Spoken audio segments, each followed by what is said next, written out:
नमस्कार बच्चों, कैसे हैं आप सब। आशा करती हूँ आप सभी अच्छे होंगे, स्वस्थ होंगे, खुश होंगे और अपनी पढ़ाई भी अच्छे से कर रहे होंगे। तो जैसा कि आप सभी जानते हैं, मैं हूँ आपकी हिंदी की अध्यापिका और मैं स्वागत करती हूँ आप सभी का आईसीटी वर्चुअल क्लासरूम में। और आज हम यहाँ पर एकत्रित हुए हैं पढ़ने के लिए क्लास 8 की हिंदी।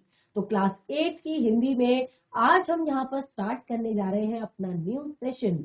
तो न्यू सेशन में हम यहाँ पर अपनी वसंत पाठ्य पुस्तिका भाग 3 का पहला पाठ हम यहाँ पर पढ़ेंगे, जो कि एक कविता है। और ये कविता है ध्वनि। बहुत ही सुंदर, बहुत ही प्यारी सी ये कविता है और ये आपका न्यू सेशन स्टार्ट हो चुका है क्लास 8 का। तो देखिए, अब आपने यहाँ पर अब आप एक तरह से सीनियर बच्चे अब आप हो गए हैं। उसके बाद आप जाएंगे 9th में, फिर जब आप जाएंगे 10th में। तो धीरे धीरे आपकी पढ़ाई का जो लेवल है वो बढ़ रहा है। तो अब आपको कक्षा में बिल्कुल अनुशासन भी बनाए रखना है, पढ़ाई में ध्यान भी लगाना है, अच्छे से पढ़ना है, चीजों को समझना है और कोई भी केयरलेस आपने क्लास में नहीं करनी है। तो जैसे कि आज हम स्टार्ट करने जा रहे हैं, अपने सेशन की शुरुआत करने जा रहे हैं अपनी वसंत पाठ्य पुस्तिका भाग 3 के पहले चैप्टर से, जो कि एक प्यारी सी कविता है, बहुत ही सुंदर कविता है। और ये कविता भी इसी तरह का एक जोश, एक उत्साह जगाती है हमारे अंदर, क्योंकि कविता का नाम ही आप देख रहे हैं है ध्वनि, जो लिखी गई है सूर्यकांत त्रिपाठी निराला जी द्वारा। तो सबसे पहले देखिए, ये हैबिट आप आज से बना लीजिए, क्योंकि पहला चैप्टर हम पढ़ने जा रहे हैं। तो अगर आप कविता पढ़ते हैं तो कविता के कवि का नाम और कविता का नाम सबसे पहले आप पढ़ेंगे। और अगर आप गद्य खंड पढ़ रहे हैं, काव्य खंड अगर पढ़ रहे हैं, कविताएं पढ़ रहे हैं, तो उसमें आप कवि और कविता का नाम, अगर आप गद्य खंड पढ़ रहे हैं, कहानी पढ़ रहे हैं, लेख पढ़ रहे हैं, निबंध पढ़ रहे हैं, तो उसमें आप लेखक का नाम और जो आपके पाठ का नाम है वो। तो ये दोनों चीजें आप जरूर याद रखेंगे। तो चैप्टर का नाम है आज का पहला चैप्टर ध्वनि, और उसके कवि है सूर्यकांत त्रिपाठी निराला जी। तो अब देखिए, यहाँ पर कवि के बारे में हम यहाँ पर जानकारी थोड़ा सा आप लोगों को दे देते हैं, क्योंकि जैसे कि मैंने आपको बताया कि कवि और कविता का नाम आपको याद होना चाहिए। तो कवि का नाम आपको तब याद होगा जब उनके विषय में थोड़ी सी जानकारी आपको होगी। तो देखिए, कवि है सूर्यकांत त्रिपाठी निराला जी, और इनका जो जन्म था, कवि सूर्यकांत त्रिपाठी निराला का जन्म 21 फरवरी 1916 को पश्चिम बंगाल के मोदिनीपुर जिले के महिषादल नामक एक तरह से देशी राज्य में हुआ था। और वहां पर इनका मूल निवास नहीं था। मूल निवास इनका उत्तर प्रदेश का उन्नाव जिला गढ़कोल नामक गांव था। शिक्षा हाई स्कूल तक हिंदी, संस्कृत व बंगला में हुई। अंग्रेजी का इन्होंने स्वतंत्र अध्ययन किया। कार्य क्षेत्र इनका 1978 से 1922 तक आपका यहाँ पर महिषादल राज्य की सेवा की इन्होंने।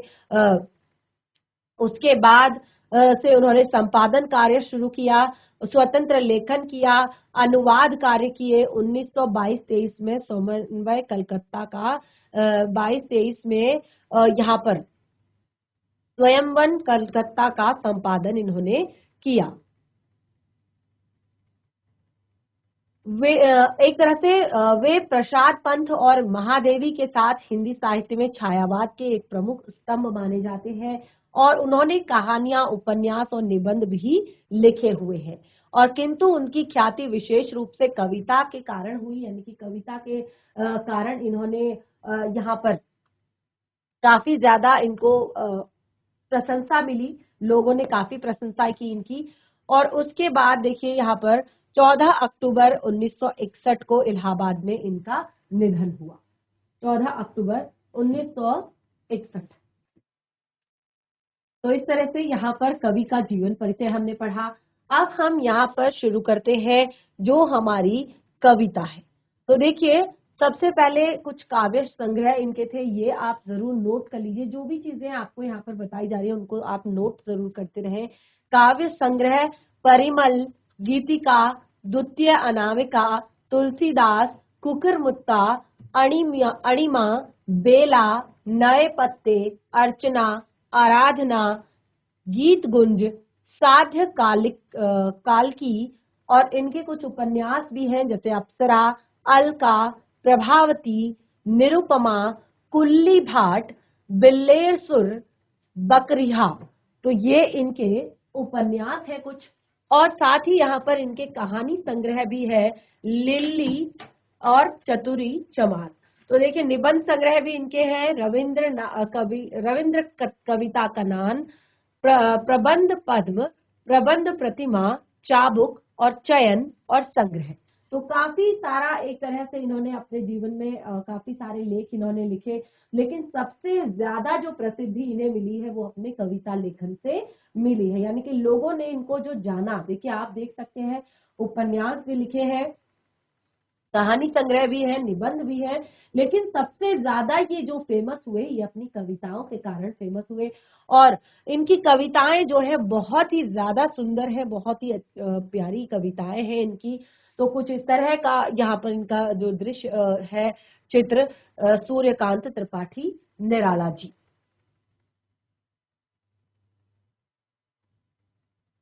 तो देखिए कविता ध्वनि जो है वो किस विषय पर है।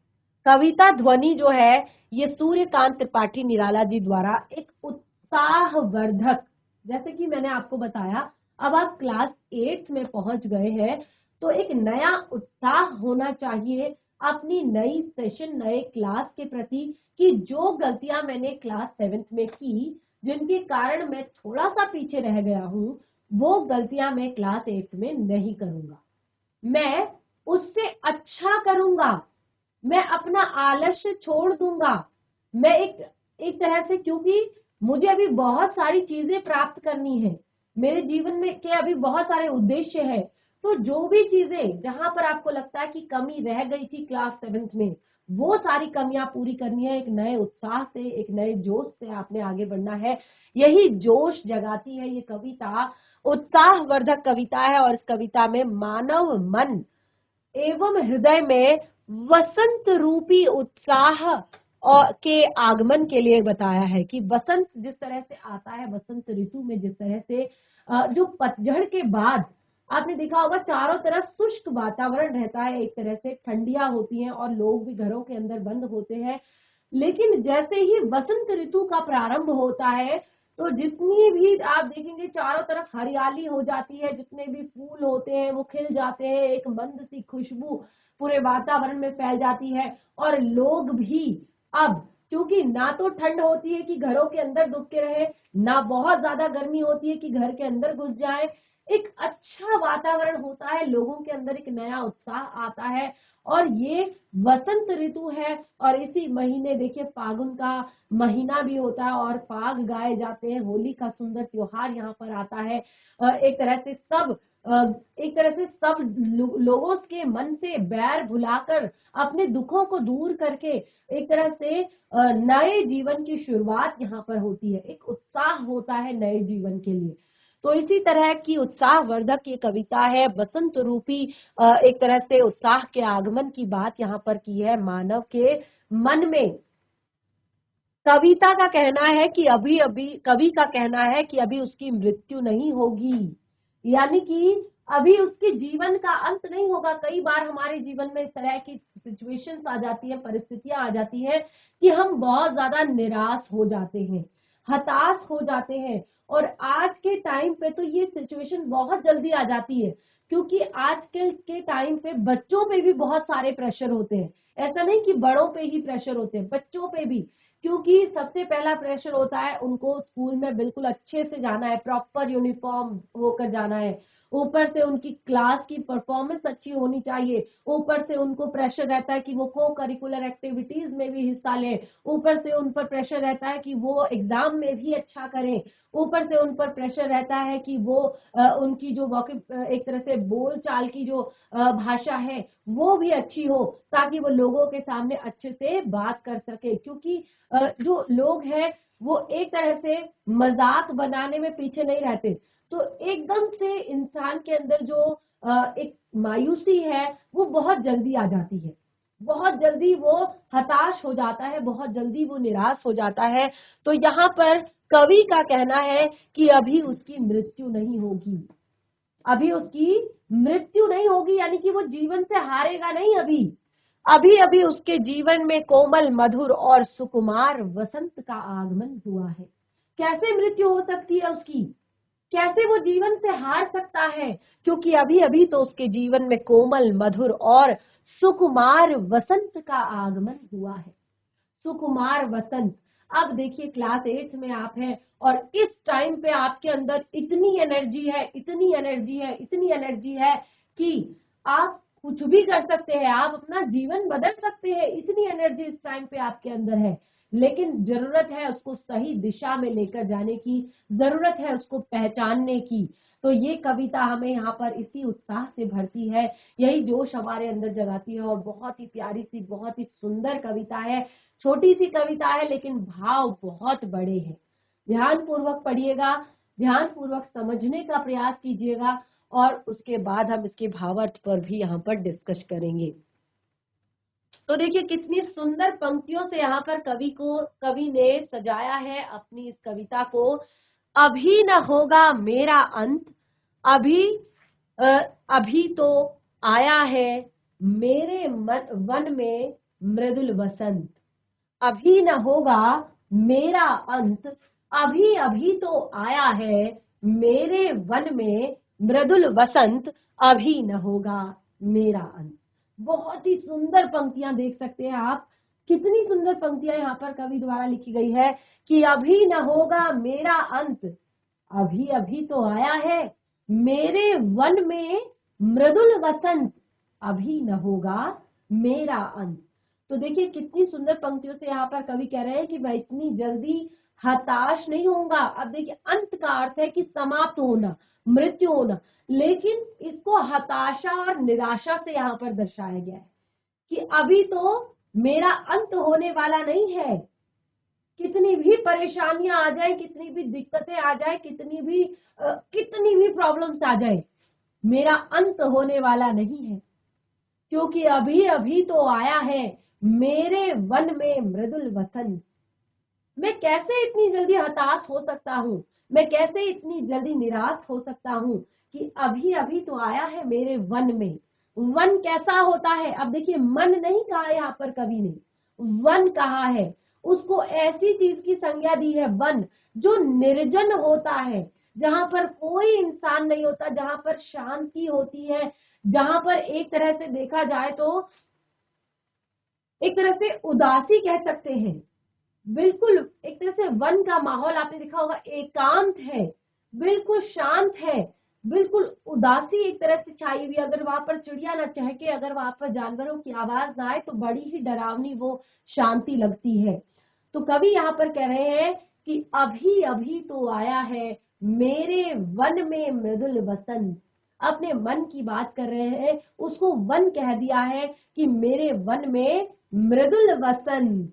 वसंत ऋतु में तो वन में भी चारों तरफ फूल खिल जाते हैं, हरियाली हो जाती है, चिड़िया चहचहाने लगती है, अलग अलग तरह के पशु पक्षी इधर उधर से आते हैं और फलों के जो पेड़ होते हैं उनमें बौर आने लगती है और उसकी एक मंद सी खुशबू पूरे वातावरण में फैल जाती है, पूरे वन के वातावरण को सुगंधित कर देती है। तो यहाँ पर कहा है अभी अभी तो आया है मेरे वन में मृदुल वसंत, अभी न होगा मेरा अंत। तो अभी कैसे हो सकता है मेरा अंत? अभी अभी तो वसंत आया है। वसंत आने का अर्थ है उत्साह, वसंत आने का अर्थ है नया जीवन, नव जीवन।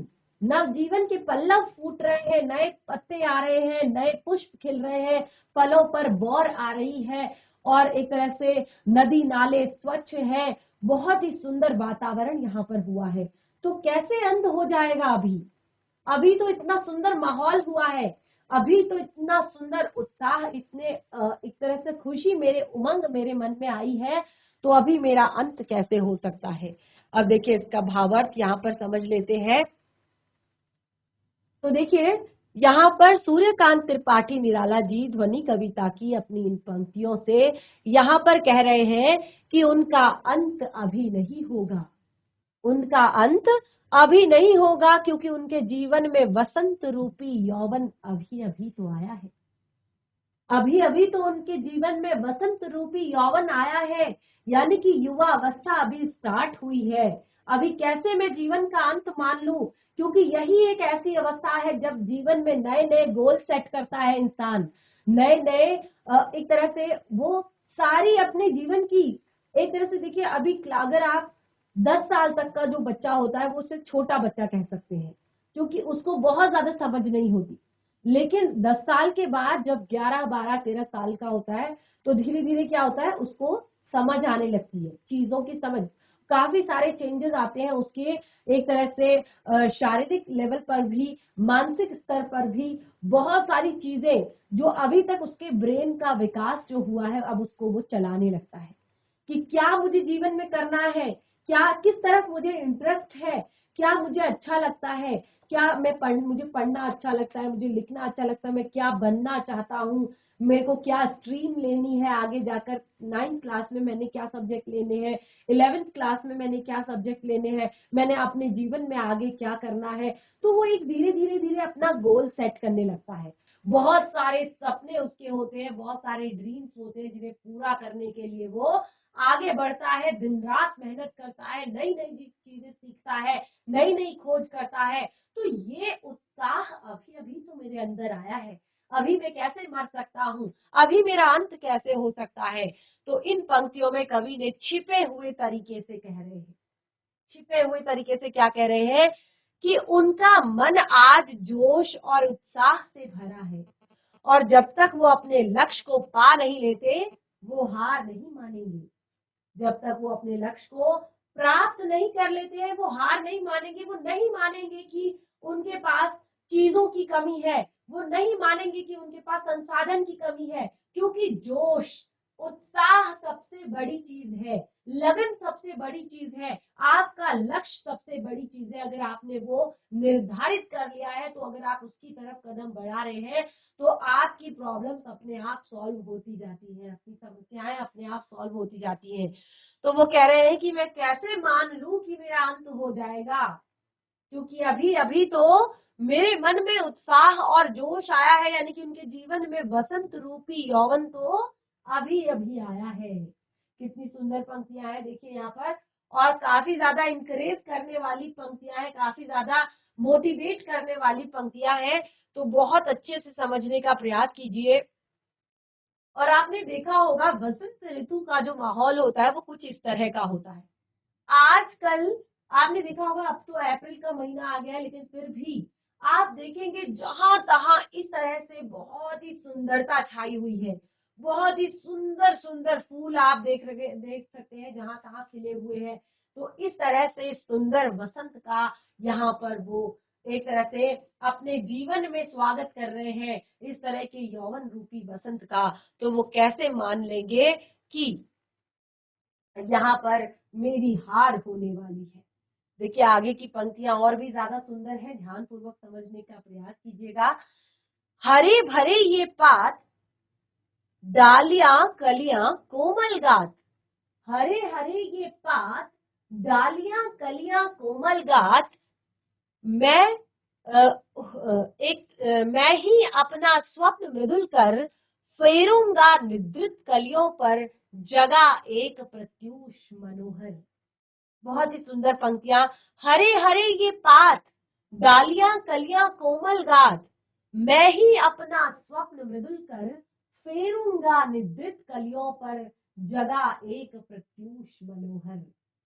वो जहां पर कह रहे हैं कि ये जो डालियां कलियां, ये कोमल गात जो है, डालियां कलियां कोमल गात, क्योंकि इस टाइम पे जितने भी आपके एक तरह से पत्ते होते हैं, पेड़ पौधे होते हैं, जैसे मैंने आपको बताया कि काफी ज्यादा सुंदर हो जाते हैं, काफी ज्यादा सुंदर माहौल हो जाता है। तो ये डालियां कलियां कोमल गात, जो ये डालियां सुंदर है, ये कलियां जो सुंदर सुंदर है, और जो इनके कोमल गात है, गात यानी कि इनके शरीर जो है, ये कोमल इनका जो शरीर है, इनका जो आप देखेंगे कितने सुंदर होती है ये पुष्प की कलियां, और कितने कोमल होते हैं इनके ये पौधे।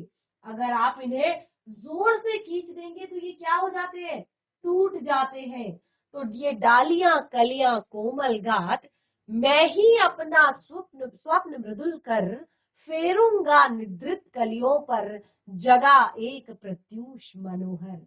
मैं ही अपना स्वप्न मृदुल कर, मतलब क्या कह रहे हैं कि मैं अपना स्वप्न मृदुल कर, मृदुल अर्थात कोमल, मैंने जो स्वप्न देखा है, मैंने जो एक आस लगाई है, मैंने जो अपना एक सपना देखा है, उसमें मैं ही अपना स्वप्न मृदुल कर फेरूंगा निद्रित कलियों पर जगा एक प्रत्यूष मनोहर।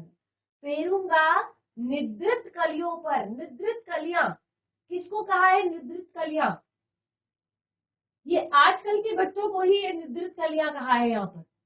वो कहते हैं मैं ही अपना स्वप्न मृदुल कर, यानी कि जो मेरा सपना था, जो मैंने एक स्वप्न देखा था, अब मुझे ही उस स्वप्न को पूरा करने के लिए कुछ ना कुछ करना पड़ेगा।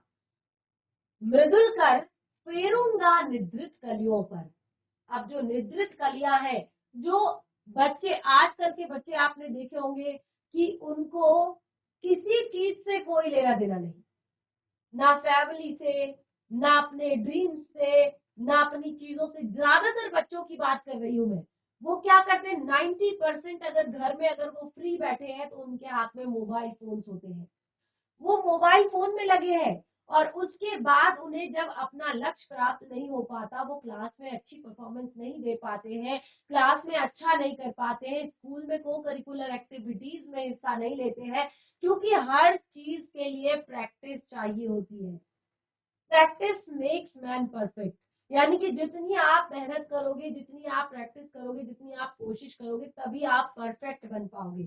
फिर चाहे वो खेल कूद में हो, फिर चाहे वो किसी आप पढ़ाई लिखाई में हो, फिर चाहे वो आपकी को करिकुलर एक्टिविटीज हो, उनमें हो। तो अगर आप, क्योंकि उनको लगता है कि हमने स्कूल में जितना पढ़ लिया, बहुत ज्यादा पढ़ लिया, घर में केवल और केवल मोबाइल फोन। और जब वो फिर अपने अच्छे अंक प्राप्त नहीं कर पाते हैं, अपने लक्ष्य में सफल नहीं हो पाते हैं, या किसी अच्छी ऐसी चीज में जहां वो जाना चाहते हैं वो नहीं कर पाते हैं, तो वो सारा एक तरह से दोष अपनी किस्मत में डाल देते हैं, उदास हो जाते हैं, हताश हो जाते हैं, निराश हो जाते हैं, आलसी हो जाते हैं। उनको लगता है कि कुछ होना तो है नहीं, क्योंकि वो अपनी गलतियां नहीं देखते हैं कि मैं क्या मिस्टेक कर रहा हूँ, मैं कौन सी गलती कर रहा हूँ, मैं इस टाइम पे क्या कर सकता हूँ और मैं क्या कर रहा हूँ। वो उस चीज को नहीं देखते हैं, वो कहते हैं कुछ होना तो है नहीं, पड़े रहते हैं आलसियों की तरह, सोए रहते हैं। एक तरह से लक्ष्य के प्रति एक तरह से उनकी जो आशा होती है वो निराशा में बदल जाती है, और फिर वो कुछ करना नहीं चाहते हैं, आलसी हो जाते हैं। तो सुंदर पंक्तियां यहाँ पर कवि सूर्यकांत त्रिपाठी निराला जी द्वारा लिखी गई है। मैं ही अपना स्वप्न मृदुल कर फेरूंगा निद्रित कलियों पर जगा एक प्रत्यूष मनोहर। अब मुझे लगता है कि मुझे ही कुछ करना पड़ेगा।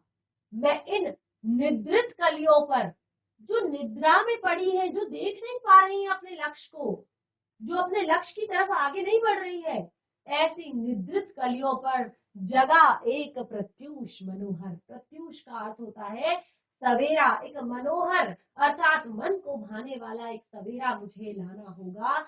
ऐसी निद्रित कलियों को जगाने के लिए आपने देखा होगा, जो कलियां होती है, चाहे गुलाब की हो, चाहे किसी भी फूल की हो, अगर आप सुबह जो उषा काल होता है उससे पहले अगर आप देखेंगे तो वो आपको बंद दिखाई देगी।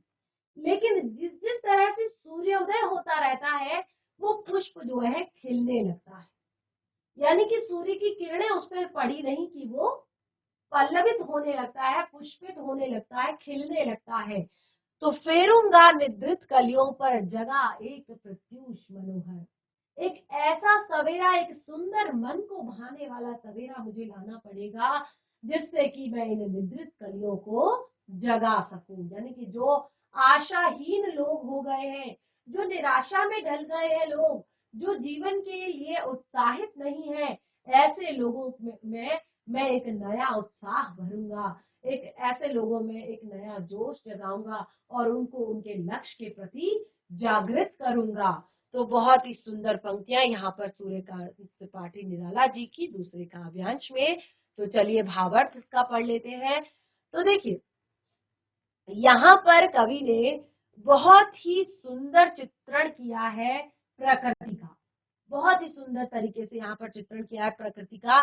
कहते हैं कि चारों तरफ ये हरे भरे पेड़ है और हरे भरे पेड़ों पर खिली हुई ये कलियां हैं और ऐसा लग रहा है कि ये कलियां मानो अब तक सोई हुई है, ये कलियां जैसे अब तक सोई हुई है और मैं सूरज को यहाँ खींच लाऊंगा, मैं सूरज को यहाँ खींच लाऊंगा और इन सोई हुई कलियों को जगाऊंगा। इन पंक्तियों में कवि ने हारे हुए और निराश लोगों को सोई हुई कलियां कहा है। जो जीवन से हार जाते हैं, जो जीवन से निराश हो जाते हैं, एक दो बार काम किया और उसके बाद वो जीवन में निराशा लेकर मेरा काम तो बन ही नहीं रहा है, शायद ये मेरी किस्मत में है ही नहीं, शायद ये मुझसे नहीं होगा, इस तरह की निराशा उनके जीवन में आ जाती है और वो फिर काम के लिए आलसी हो जाते हैं उस काम के लिए। तो ऐसे निराश लोगों को सोई हुई कलियां कहा है और जिस प्रकार सूरज के आ जाने से सभी पेड़ पौधे और कलियों में जान आ जाती है, ठीक उसी प्रकार निराला जी अपनी प्रेरणा रूपी सूर्य से, क्योंकि वो लोगों के अंदर कहते हैं मैं अपनी कविता से लोगों पे प्रेरणा जगाऊंगा, मैं अपनी कविता से लोगों को मोटिवेट करूंगा, प्रेरित करूंगा लोगों को आगे बढ़ने के लिए। तो वो अब कहते हैं ठीक उसी प्रकार सूर्यकांत त्रिपाठी निराला जी अपने प्रेरणा रूपी सूर्य से निराश लोगों के मन में उत्साह भरना चाहते हैं, उल्लास भरना चाहते हैं, जीवन के प्रति आशा भरना चाहते हैं। इस तरह से ध्वनि कविता में कवि सूर्यकांत त्रिपाठी निराला जी जीवन से हार मान चुके लोगों को नया जीवन देना चाहते हैं। तो बहुत ही सुंदर पंक्तियों से उन्होंने इस बात को कहा है। तो इस तरह से दूसरा काव्यांश भी हमारा यहाँ पर क्लियर होता है। अगले काव्यांश की तरफ बढ़ेंगे। पुष्प पुष्प से तंद्रालस, पुष्प पुष्प से तंद्रालस, लालसा खींच लूंगा मैं, अपने नव जीवन का अमृत सहर्ष सींच दूंगा मैं। पुष्प पुष्प से तंद्रालस, लालसा खींच लूंगा मैं, अपने नव जीवन का अमृत सहर्ष सींच दूंगा मैं। बहुत ही सुंदर पंक्तियां। वो कहते हैं, आप देखिए पुष्प पुष्प, अभी अभी यहाँ पर क्या कहा था, सोई हुई कलियां, अभी क्या कहा था यहाँ पर, ऐसे लोगों को जो हताश और निराश हो चुके हैं उन्हें कहा सोई हुई कलियां। लेकिन जब उन लोगों में थोड़ा सा प्रेरणा आ गई और वो जग गए, यानी कि वो खिल गए, वो पुष्प बन गए, तो जितने भी ये पुष्प है, इन पुष्प पुष्प से तंद्रालस, लालसा खींच लूंगा मैं। तंद्रालस, तंद्रालस का मतलब होता है आलस्य, आलस्य भरी निद्रा, जो पड़े रहना चाहते हैं, बस कुछ नहीं करना चाहते, अरे बस दिन भर पड़े रहना चाहते हैं, ऐसे लोगों को पुष्प पुष्प कहा है। पुष्प पुष्प से तंद्रालस, लालसा खींच लूंगा मैं। ये तंद्रालस भरी जो लालसा है, इसको मैं इनके अंदर से निकाल दूंगा, इनके आलस्य को मैं निकाल दूंगा इनके अंदर से, अपने नव जीवन का अमृत सहर्ष सींच दूंगा मैं। और जो मैंने इस नव जीवन का सपना देखा है, जो मैंने ये नए जीवन का जो सपना देखा है, इस नए जीवन के सपने का जो ये अमृत है, इससे मैं एक एक पौधे को सींच दूंगा, एक एक पुष्प को सींच दूंगा, बहुत ही सुंदर मैं इनको बना दूंगा। तो इस तरह से देखिए बहुत ही सुंदर पंक्तियों से उन्होंने यहाँ पर अपनी कविता को सजाया है। और देखिए भावार्थ यहाँ पर क्या है इन पंक्तियों का। इन पंक्तियों में कवि वसंत रूपी उम्मीद बनकर आना चाहते हैं, वसंत रूपी उम्मीद बनकर ऐसे सोए हुए अलसाए फूलों रूपी उदास लोगों को, जो जितने भी संसार में उदास हैं, जितने भी संसार में निराश हैं, आलसी जो लोग हैं, उन सब लोगों के जीवन से वो उदासी, वो निराशा, वो आलस खींच लेना चाहते हैं, वो आलस से भरी हुई नींद खींच लेना चाहते हैं। अब देखिए यहाँ पर मैंने आपको बताया क्लास 8 की की ये कविता है और क्लास 8 जो है ये टाइम मैंने आपको बताया कि अब आप किशोरावस्था की तरफ आगे बढ़ रहे हैं। एक नया जोश होना चाहिए आपके अंदर, एक नया उत्साह होना चाहिए जीवन के प्रति और जीवन को जीने के लिए और जीवन में आगे अपना लक्ष्य निर्धारित करने के लिए। तो आपके जीवन में आलस्य और नींद की कोई जगह नहीं है। जितना आप क्लासेस आगे बढ़ते जाएंगे इतना आपको आलस्य और नींद उतनी त्यागनी पड़ेगी, उतना आलस्य और नींद आपको त्यागना पड़ेगा। आपने यहाँ पर एक दोहा भी सुना होगा जिसमें कहा जाता है काक चेष्टा बको ध्यानम। एक काक चेष्टा, कौवे की तरह आपकी चेष्टा होनी चाहिए, बगुले की तरह आपका ध्यान होना चाहिए। और स्वान निंद्रा तथैव च, और जो नींद है वो कैसी होनी चाहिए, स्वान की तरह होनी चाहिए। और स्वान को हिंदी में कहते हैं कुत्ता। तो आपने देखा होगा उसको पहरेदार क्यों बनाया जाता है, क्योंकि हल्की सी खट हुई नहीं कि उसकी आंखें खुल जाती है। काग चेष्टा बको ध्यानम स्वान निंद्रा तथैव च अल्पहारी गृह त्यागी विद्यार्थी पंच लक्षणम।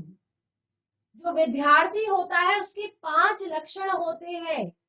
काक चेष्टा बको ध्यानम, कौवे की तरह चेष्टा, कि उसको बिल्कुल चतुर रहना होता है हर समय, उसको अपनी चेष्टा बनाए रखनी होती है। बको ध्यानम, बगुले की तरह ध्यान उसका, यानी कि जो चीज कर रहा है, जो काम कर रहा है, जहां पर टीचर क्लास में पढ़ा रहा है, ध्यान बिल्कुल वही होना चाहिए। स्वान निंद्रा तथैव च, कुत्ते की तरह नींद होनी चाहिए, जो कि खट की आवाज आए और खुल जाए। ये नहीं कि रात को एक तरह से 9 बजे सो जाते हैं और सुबह 8 बजे उठते हैं और बैग उठाते हैं और स्कूल आ जाते हैं। कब होमवर्क करेंगे, कब पढ़ाई करेंगे, कब एक्स्ट्रा वर्क करेंगे, कब को करिकुलर एक्टिविटीज की प्रैक्टिस करेंगे। तो सारी चीजों के लिए टाइम मैनेजमेंट करना होगा। अल्पाहारी गृह त्यागी, बहुत सारा खाना नहीं खाना है, बहुत एक तरह से खास तौर पर जंक फूड नहीं खाना है, क्योंकि वही हमारे अंदर आलस्य पैदा करता है। उसके बाद गृह त्यागी, यानी कि चीजों से मोह माया नहीं होनी चाहिए। दिन भर मोबाइल लेकर नहीं बैठना है, पढ़ाई पर ध्यान लगाना है। तो इस तरह से देखिए बहुत ही सुंदर पंक्तियों से यहाँ पर सूर्यकांत त्रिपाठी निराला जी ने अपनी इस कविता को सजाया है। 3 काव्यांश हमने यहाँ पर पढ़ लिए हैं, एक लास्ट काव्यांश शेष है हमारा यहाँ पर, और साथ ही उसका भावार्थ भी डिस्कस करना है। तो लास्ट सेशन में, नेक्स्ट सेशन में हम इसको डिस्कस करेंगे और साथ ही पाठ से जुड़े हुए प्रश्न उत्तर भी डिस्कस करेंगे। तो आज आपका फर्स्ट सेशन था हिंदी का, इसको घर पर एक बार रिवाइज करें और साथ ही भावार्थ लिखने का प्रयास करें। हम मिलेंगे अपने नेक्स्ट सेशन में, तब तक के लिए धन्यवाद। आपका दिन शुभ हो।